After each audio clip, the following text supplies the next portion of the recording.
Hello, and welcome to another episode of The Science. In today's LED lighting environment, we encounter an amazing amount of variables on set. With so many types of lights with different outputs and cameras with different sensitivities, consistency is hard to come by. It's a little bit unpredictable out there. So, what's on the call sheet today? Color control.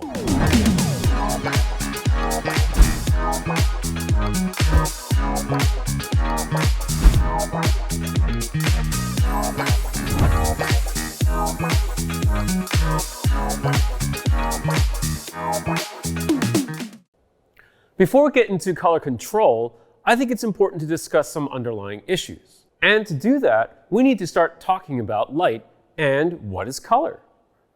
Light is a form of electromagnetic radiation that falls within a very narrow bandwidth, which is visible.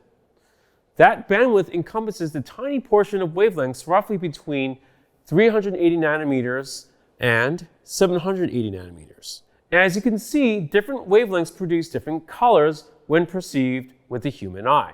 Back in 1931, a group called the International Commission on Illumination, or CIE from the original French name, defined how colored light was perceivable to the human eye and came up with this iconic chart, CIE 1931. A few decades later, to better represent color as a map, they stretched and pulled CIE 1931 into CIE 1976. This represents the gamut of color visible to the human eye. You can see the different areas of the color space, and ringing its edges are 3-digit numbers that reflect the wavelength of light in nanometers. Along the bottom and up the side run the coordinate axes. Any color within this gamut can be selected geographically with its unique coordinate. Now, this gamut represents the limits of human color perception. The lights we use on set will have a different gamut based on where their component diodes lie. For example, these are the locations for the red, green, and blue in the rainbow series. Connecting these lines to form a triangle gives us the color space available in the rainbow series lights. Any color in this area can be created and is called the gamut of color possibilities, or color space. Now, there is another area of great interest. This curved line is the Planckian locus, or blackbody curve. This line essentially represents white light, and the hash marks indicate color temperature in Kelvin degrees. Above or below this line, we start to delve into greens and magentas. Here, we come across one of our first issues with color control. When trying to combine two diodes that sit on the blackbody curve but are of two different color temperatures, we get an unexpected result. For example, if you have a 2000 and a 6000 degree Kelvin diode, blending them will not land you on the white light curve.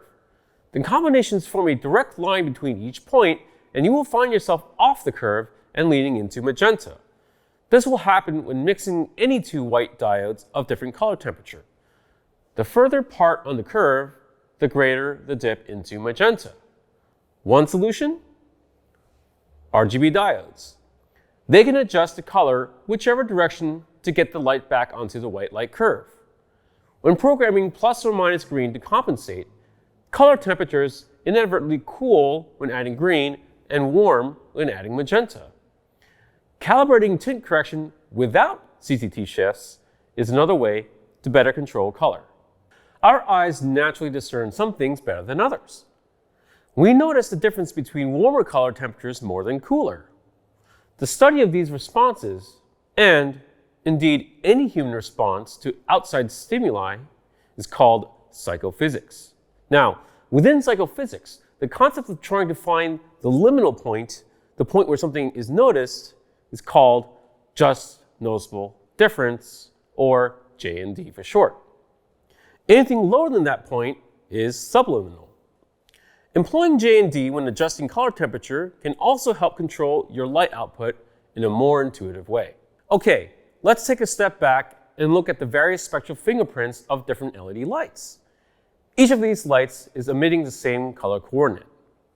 This is RGB, half RGB and half RGBX, and now RGBX.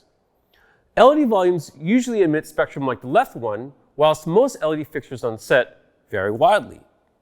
But regardless of the particular features of any of these light outputs, it's undeniable that the spectral fingerprints of each of these three lights are different. If you had them side by side on set, as you often do, you would get dramatically different results on camera, as seen previously in the 4Fs episode. So a solution could be to control the spectral output. If you have a light that emits the best possible spectrum, degrading that spectral output to match the other lights might be a necessary and helpful way to control your color. Spectrum control is a possible way to balance the differences in light output over different fixtures. Tying saturated color output levels to the white light output ensures a more stable and measurable output. We call this hue intensity equalization. It automatically calibrates any saturated color's energy level to your chosen white light output.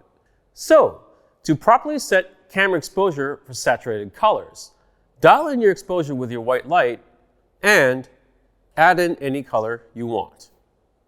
So, as you can see with LEDs, while they offer numerous technical and creative benefits, they're not without their complications.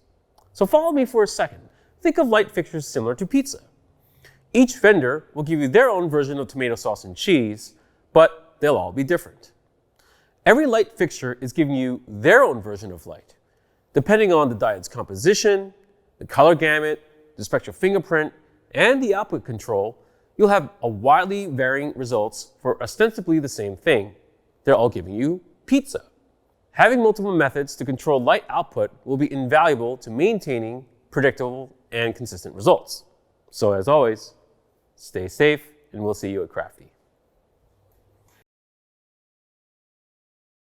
Control your light output in a more intuitive way.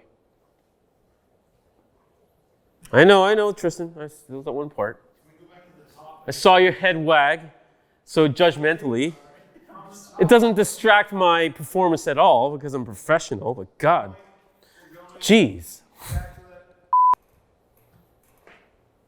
Are you not entertained yet? No jamming. You're on camera.